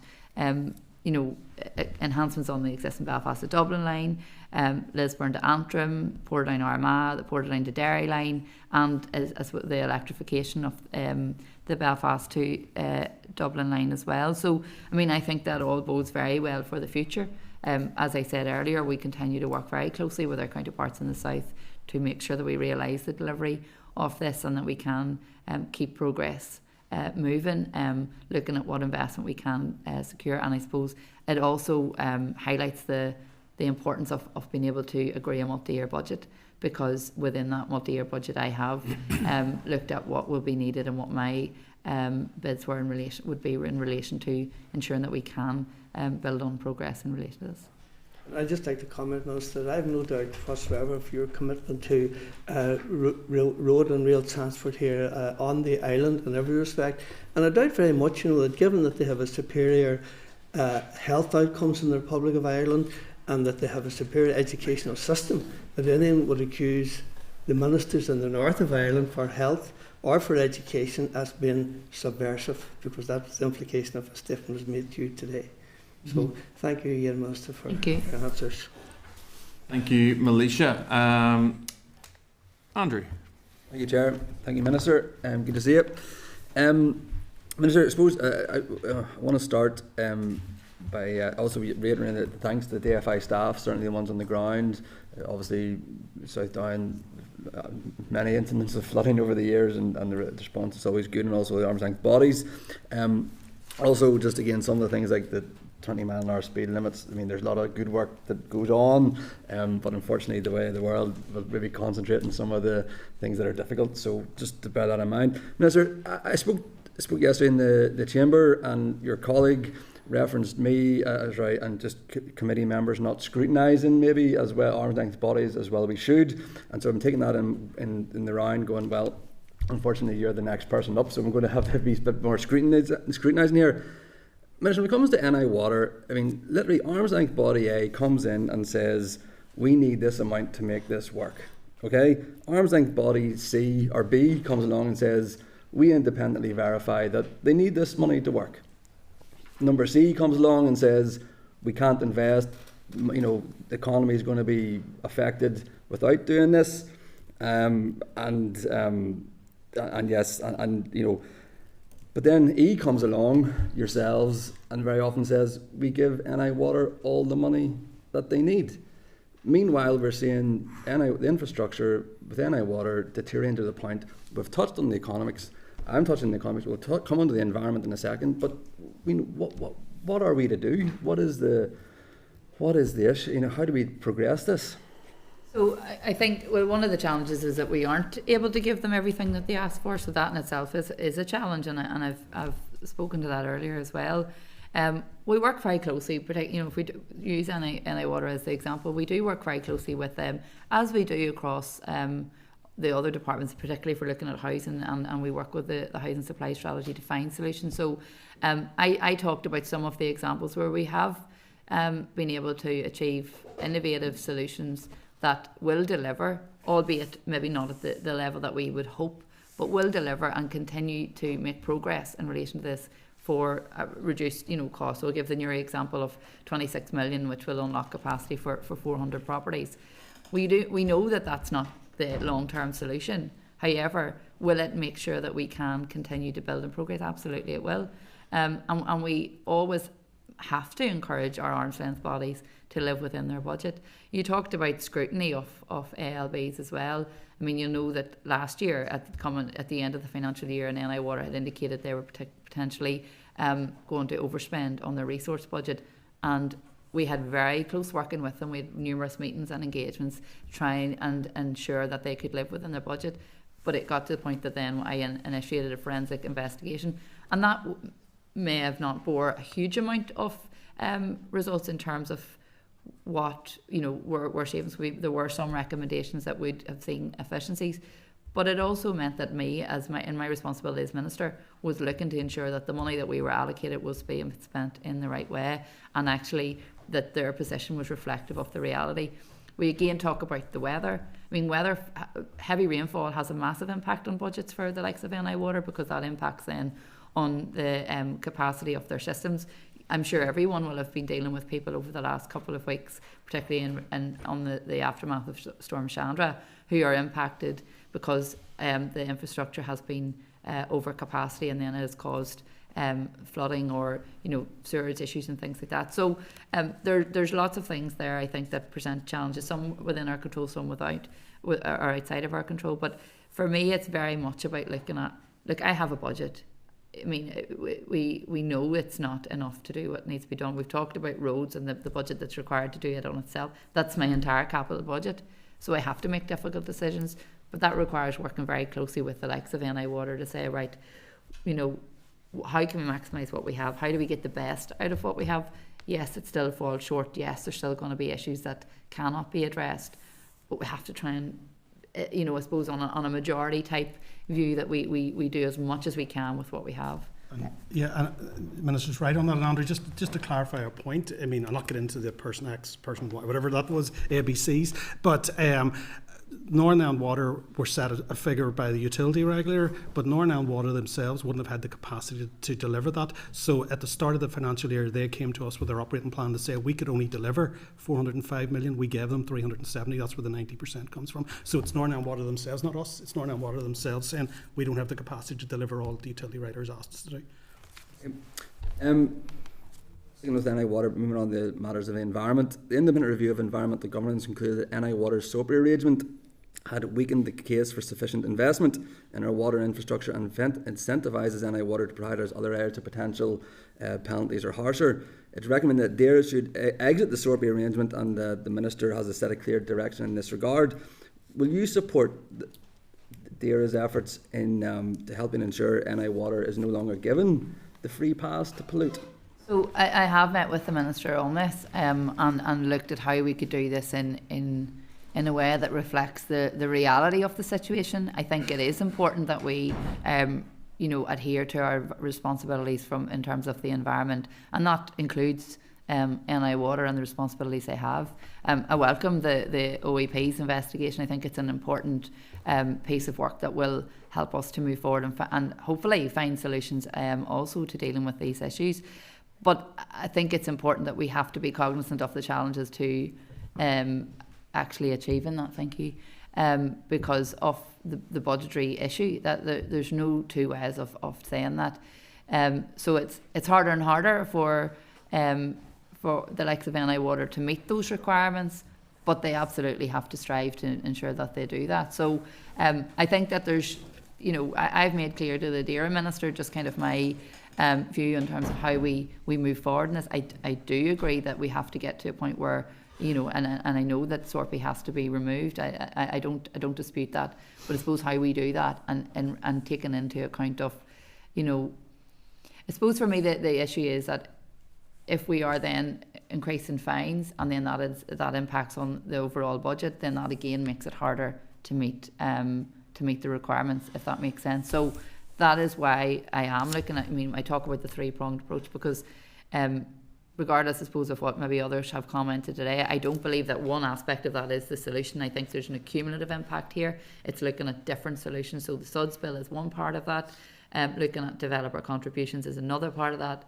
The most important part, I suppose, is obtaining an adequate level of investment and continuing to work with executive colleagues in relation to that. But I think this is something, our wastewater infrastructure underpins everything we're doing across the executive. So, in terms of our house building targets, in terms of what we want to do in health, and if you were building new facilities, etc., etc., etc. So there's an interest across the executive that we get this resolved. It's not easy, but I think that just continuing that collaborative work will help to make good progress. Thank you, Minister.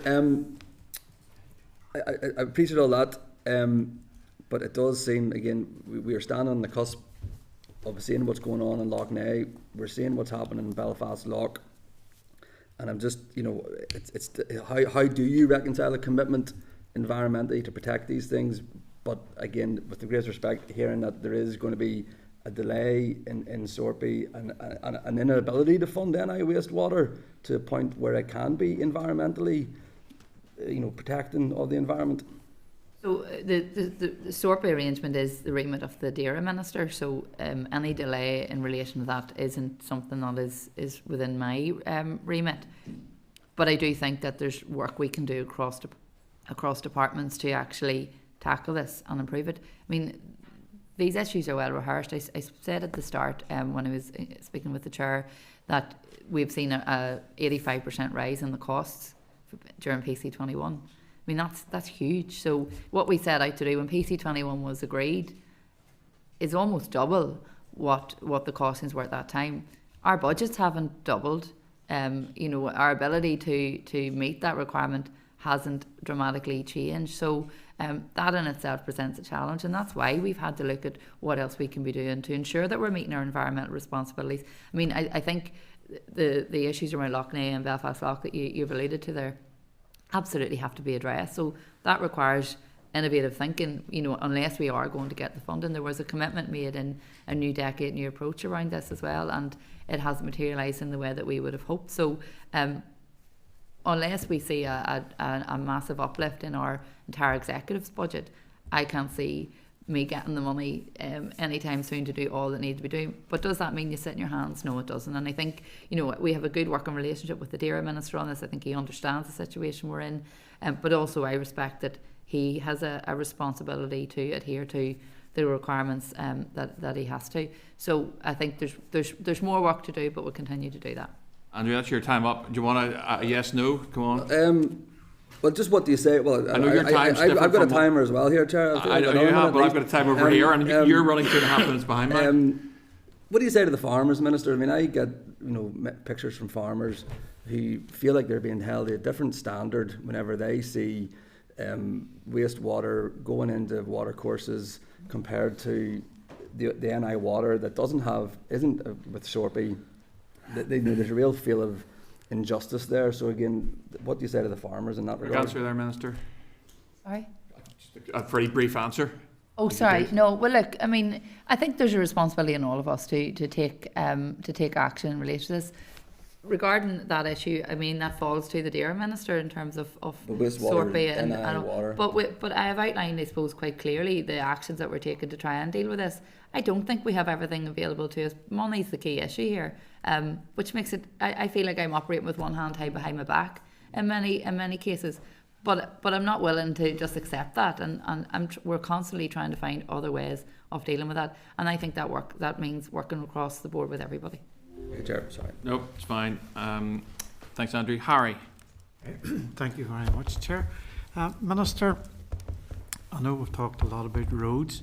We've heard a lot about plans, strategies, roadmaps. I mean, I think the public just want the roads in a fit state to drive on. We have to MOT our motor vehicles. I think we could nearly do with MOTing our roads at present time. We all pay our road front licence, and I know that goes to England, but we still expect our roads to be in a fit state. I'm just wondering, Minister, you've been in post now a year, and the next year, can we turn the roads round and make them an example that people could look at and say, wow, what a great job we've done in that year? Well, that's what I'd hope, Harry, and I think that's what I've set out here, that we can start to see a real difference in it. I'm not under any illusion that this is something that can be very quickly turned. I gave the example how this has been an issue year on year, but we've actually taken action to try and find a way forward. I'm not aware of any previous minister who took a different approach than what we are trying to embed now. I said, I've said out very clearly with officials where I want to go in terms of budget prioritisation once we know what we will have. So, look, it's definitely not without its challenges. And you mentioned road tax, and I think it's important to clarify that point, because it's something that's raised with me all the time. Where does our road tax go? It goes to Westminster, who are ultimately responsible for ensuring that they pay us or fund us adequately. They aren't doing that. They have admitted that, as has this Assembly agreed that. So I think it's incumbent on all of us to make that case to Westminster. We can't continue to allow a British government who are we pay our taxes to, we pay our road taxes to, but we don't get the return for that. And this is what we say. It's not just unique to my department. I'm sure people who have colleagues in the executive also feel the strain of this. So, I mean, I think there's a very strong case to be made. I know certainly the Finance Minister has been making that case to Treasury and continues to make it. We are seeing significant overspends in health and education. And look, I don't underestimate the challenges there. But I think we have to kind of wake up and see what the reality is here of why we are in the situation we are. We continually look to see what efficiencies can be made, what innovative approaches we can take to deal with this. But we have to get the adequate investment to put into our roads, or put into our existing assets, so that we can do more and do that to the standard that all of the public should expect. And Minister, would you say we have the machinery, we have the manpower, we have the skills? So one of the challenges, and I have referenced this before, is around our workforce, and we have a number of vacancies right across the department. We are looking at a new recruitment approach to this, and hope to see this starting. I think it's in March potentially. That's right. One of the first recruitment campaigns will be kicking off, and that's, there will be a focus particularly on industrial staff, who I suppose are predominantly populate our roads teams. That's absolutely critical. And I think we all hear people talking about, the DOE days, and you would have seen people out more. So we are taking action to try and address that. Like any area, I suppose even across government, we see challenges in terms of recruitment. That's not something that's just unique to roads. It's not just unique to my department. So we're always looking at other ways and how we can attract new staff to come into the department, but most importantly to retain. I talked about planning earlier on as well. That's another example. And you did mention record number of defects reported. So would that also mean a record number of claims? So, I mean, undoubtedly in this as well, recorded that we've seen an upward trend for many years in terms of compensation claims. There's a number of factors that have contributed to that. I think, yes, we've seen deterioration on roads, we've seen change in weather patterns, we've seen more and more people actually now are aware of that they can claim. So I think that is something that we can, factor in terms of that. Do we have any examples, any numbers for like say, one pothole and the amount of claims? Is there any particular ones that you would have had? I don't think No, it's we've- recorded in that way. We've more of global figures, and as Minister rightly says, there's been a 5-year average in and around a fairly constant figure, but that has peaked in the last year. So in the last 12 months, the figure has increased, but we haven't got figures specifically for each pothole. And moving into spring, summer, autumn, Minister, that's a time when the repairs can be done, so the time comes winter next year that things should be levelled and sealed up. Maybe is that your plan? Yeah, well, that's where I would like to be. I mentioned earlier on about front loading. I think that's something I'm very keen to do. Obviously, I don't know what my budget is at this stage. We have a draft budget, and again, there'll be challenges within that. But we have already initiated discussions within the department to kind of look at this in closer detail to see how we can, get ahead of this and plan ahead for the year. Like the public, Minister, just want to get from A to B and get there safely. You have been a great advocate of road safety, and that's great. The roads at present, and I know you'll admit it yourself, are in a dangerous state. What about lining? There's lots of roads you come up to junctions and the lines aren't particularly clear or they're disappeared. Will that be on your plan for? Well, that's part of the road maintenance work anyway. Yeah. So, teams are working across. I know certainly, I'm aware of how they work across divisions and their squads, and they kind of go into areas and do clusters. That's certainly what staff have been telling me for many years, even just at a constituency level. So, but if there are issues particularly, I would encourage everybody to report them in so that we are aware of them at the earliest possible stage. But routine inspections, that's when they normally pick those up. Yep, keeping people safe is the main thing. Can I move on to vesting? Is that okay, Chair? Or in terms of vesting lands, what would you call a reasonable time frame to make payment? I know, and I'm saying that when I think of the A5 and there's lots of land has been vested, and maybe farmers not able to access outbuildings, not able to use their lands, and time just goes on. And I'm asking this because, as you know, the Ballinhinch bypass is due to be done soon, and A24. So I would like to just know, will the payment be made reasonable times? So we always strive to do that in the most reasonable time. And, one of the things that I found, you've given some examples there, is that engagement between landowners and the department, and then LPS are also obviously involved because they are responsible for assessing the value of the land, and that can present delays for various reasons. So certainly from our perspective, we're keen because that enables the progress of what we're trying to do, whether it's a road scheme or what it may be. So we certainly always strive to move that at pace. But sometimes there are factors there that can have impacts. And I suppose what I would always say is just to encourage landowners to, engage as fully as possible with the department on that, so that can happen. And in terms of like where we're at present, looking at everything, how do you see the A24, the Ballinhinch bypass? Yes, so and you were in attendance for the announcement last March, and officials are moving forward on the development of the business case and the procurement of the scheme. So they are in the process of meeting with landowners, updating surveys and reviewing the relevant documents, because obviously, as you know, there's been a passage of time since this was first initiated. So that will all contribute to the preparation of the procurement documentation. As I've said earlier, the impact of the AFI ruling is something that we have to take into consideration for this scheme and for all schemes. But I hope that we can move through this as quickly as possible. Thank you, Minister. Thank you, Harry. Justin. Thank you, Chair. Welcome to committee, Minister and Declan. Minister, last week I did a social media post on Facebook and I sought the identification of potholes in our constituency near Armagh, and overnight 500 people responded with 300 locations identified where there are major potholes in our constituency of near Armagh. And driving the same roads as I do, that they're actually quite dangerous, and some people are actually fearful about leaving their homes given the scale of the potholes and the depth of them, and the moon-like surface that we've discussed many times before, that it feels like driving on the roads of Newry and South Armagh, and every location, Katy, Clady, Newtown, Margaret Hill, Crosswood Lane, Mullaban, Lesley, Newry City, Armagh City, the roads are in a dangerously dire state, Minister. I think you'll agree.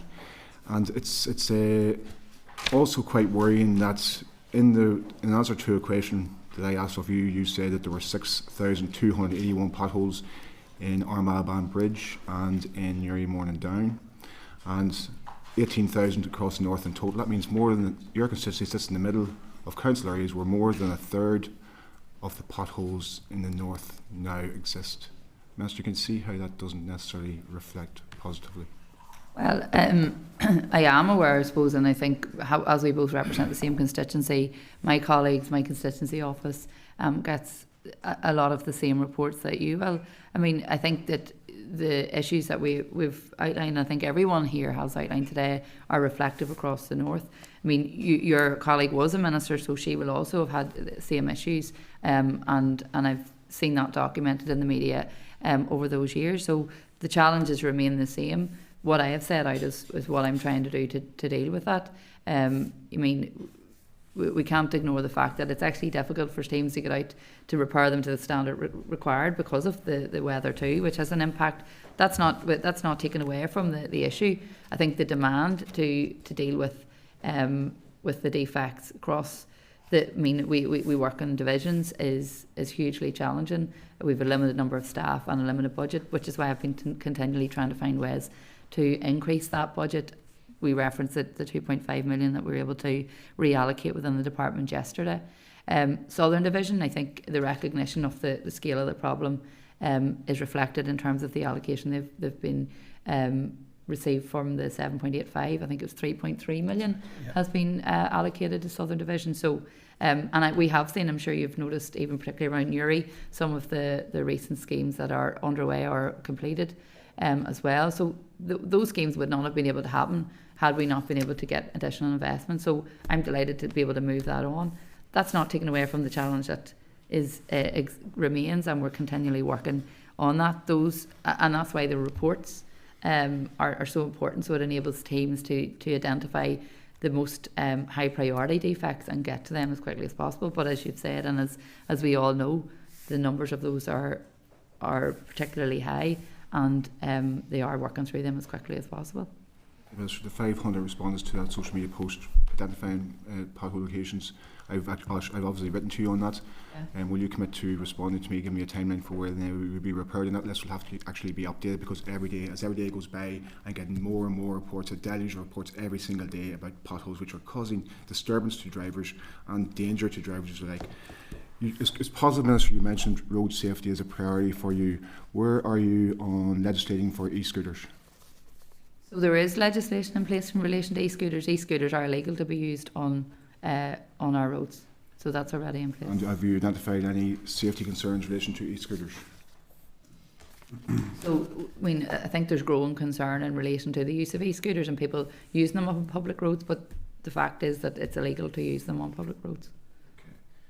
Okay. Are you aware of any health and safety issues in relation to Belfast Grand Central Station, as reported by certain members of staff? Not specifically. That would be operational for Translink. So, unless they have been reporting them to Translink, but not directly to me. Okay. Water and wastewater infrastructure obviously is a major impediment and barrier to housing, where we're in the midst of a housing crisis, and meanwhile we can't build houses. Last year there were 36,000 new homes built in the south. In the north there were a mere 1,400 houses built. Now, if you're pro-rallying that means there were one house for every 146 homes, or 146 people built in the south, one house for every 1,347 people in the north built, which in the south about 25 times the amount of houses in the south, right? And it's great to hear your colleagues praising the Irish government in this committee, so that's positive to hear your Sinn Féin colleagues. So 9 times more houses per capita built in the south than in the north, and you've now brought forward your 3-pronged approach. Have you talked to industry? Have you talked to the construction industry, and have you talked to developers about the actual positive impact of your 3-pronged approach and how successful that will actually hit the ground in terms of allowing progress, allowing homes to be built, and allow economic development, which is really just holding we probably need to cross-reference some of the figures, because the figures I have is that by the end of September last year there were 4,211 new dwellings completed, 5,549 new starts. So we are building houses. The point that you made there that we're not able to build houses is inaccurate. Yes, there are challenges. We've outlined them very clearly here. But we are building houses, and we're continuing to find ways to make sure that we keep that progress going. I regularly engage with the sector. I'm attending CAF event now in a couple of weeks, and we engage with them extensively, as we do across the board in relation to many other sectors involved in relation to construction. And I always welcome kind of advice and ideas around how we can work collaboratively to tackle these issues. I mean, the three-pronged approach is about trying to find solutions. I've said this on repeat. You know, I know that this isn't the silver bullet. It isn't going to solve every single problem we have.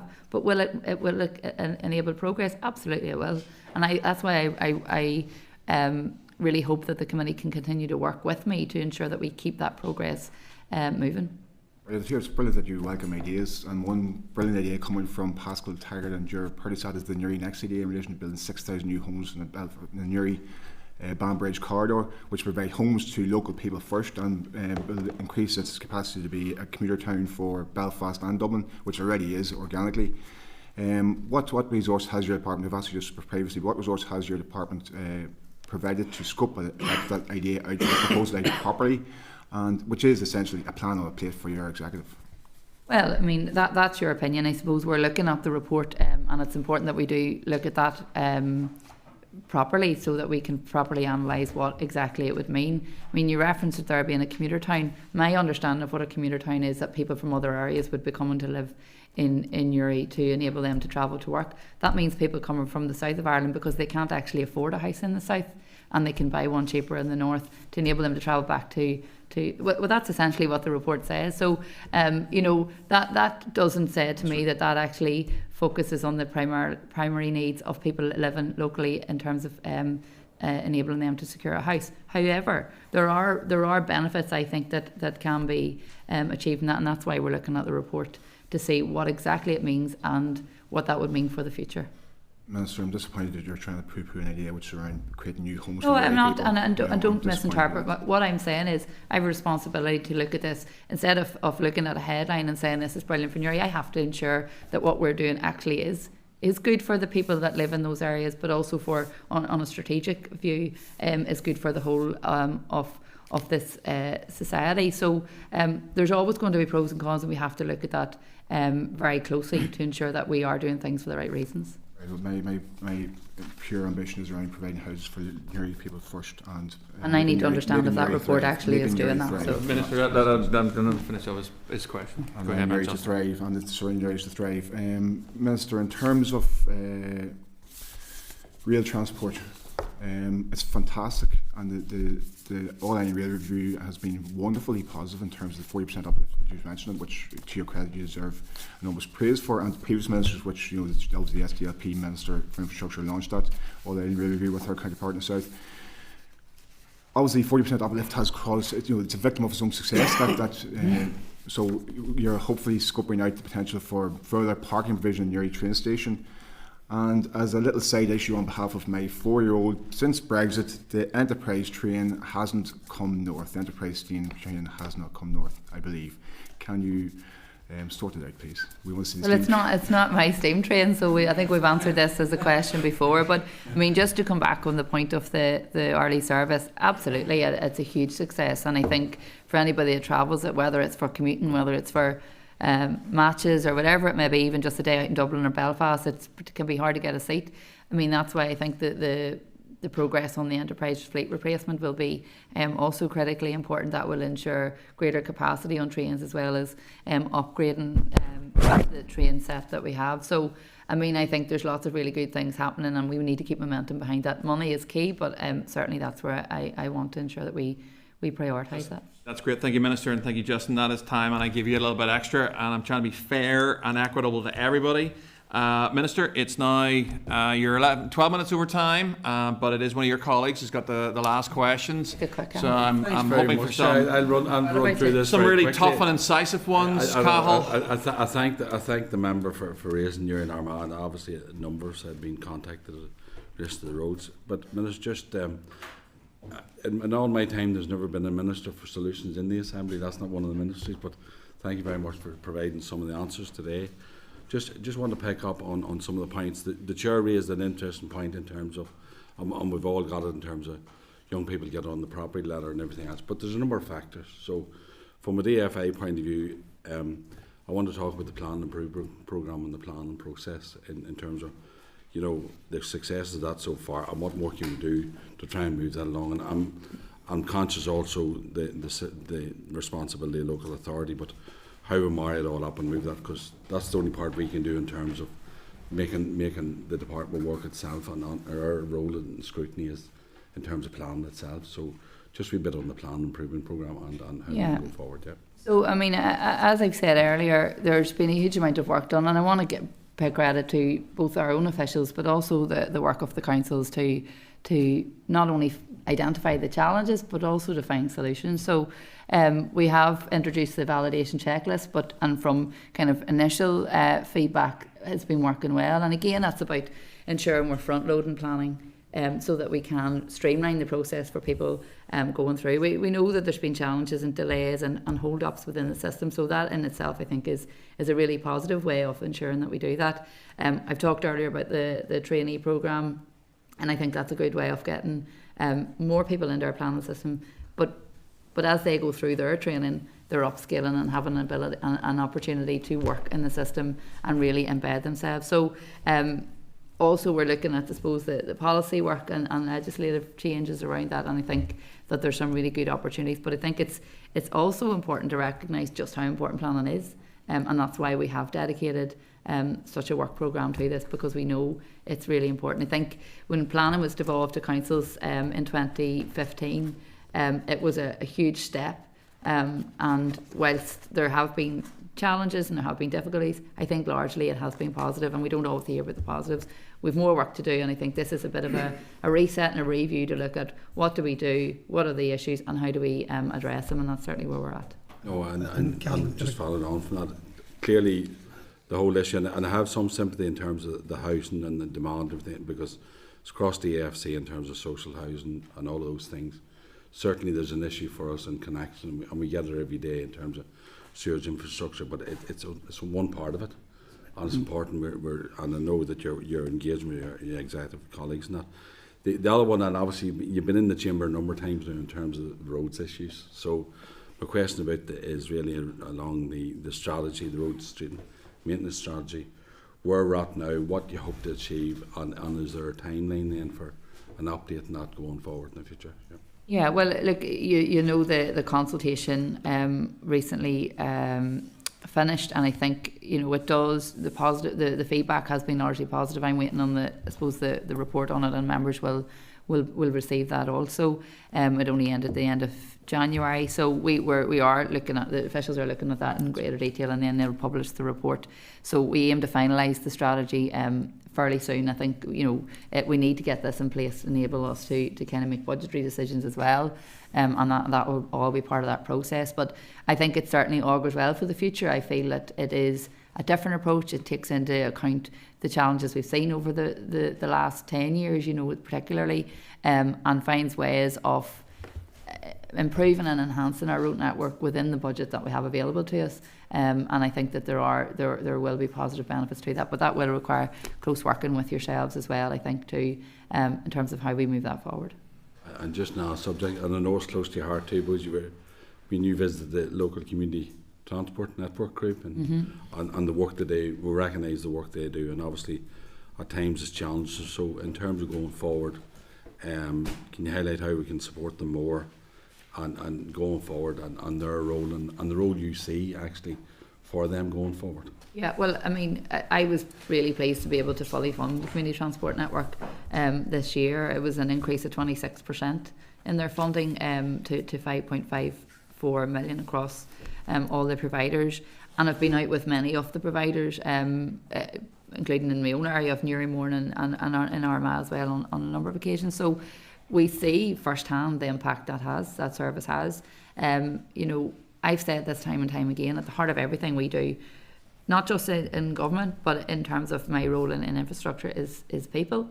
So that has to be at the forefront of my mind whenever I'm making decisions about what the impact is on people and how we're actually improving their lives. And I think community transport is one shining example of how we have been able to do that, because it's providing people with independence, it's providing people with connection, and also particularly in rural areas, enabling them to get out and do things that they may not have been able to do, and certainly from the people that I've met would not. That has a knock-on impact then, I think, in terms of other areas in government, in terms of people's health.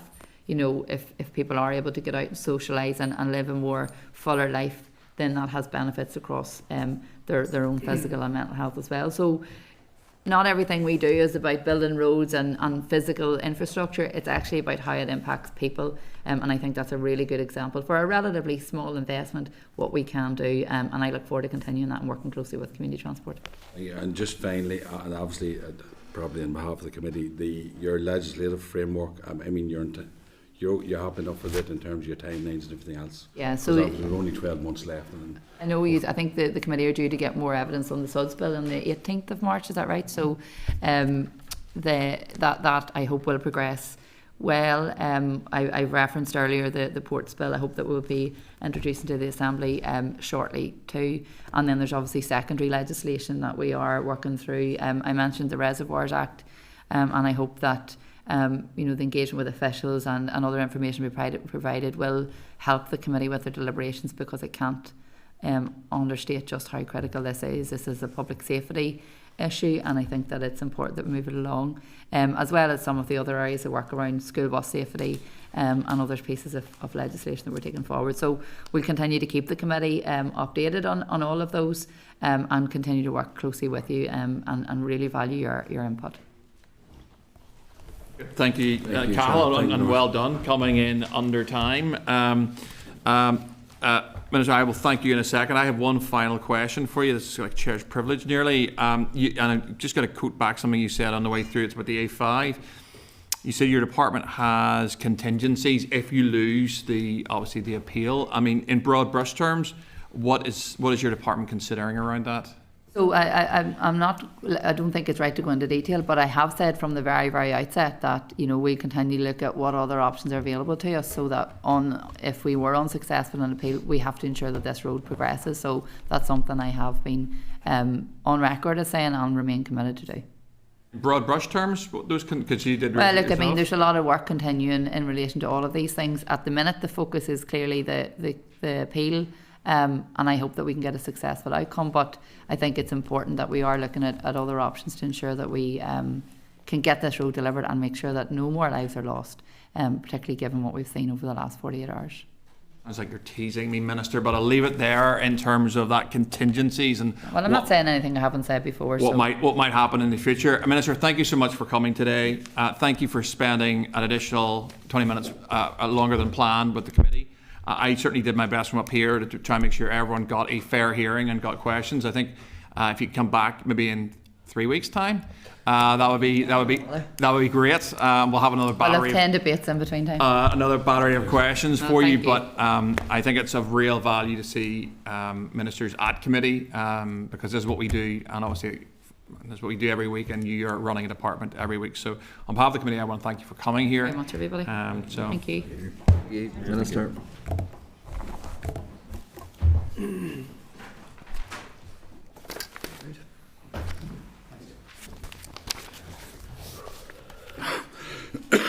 Okay, folks. My proposal at this point is to just take a break because most of us haven't moved for the last 2 hours. So we pause the committee proceedings there and come back in maybe 5 or 10 minutes, if that's okay. Committee Room 29. Sound.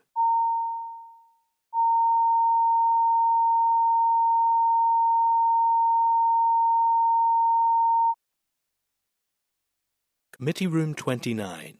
Sound.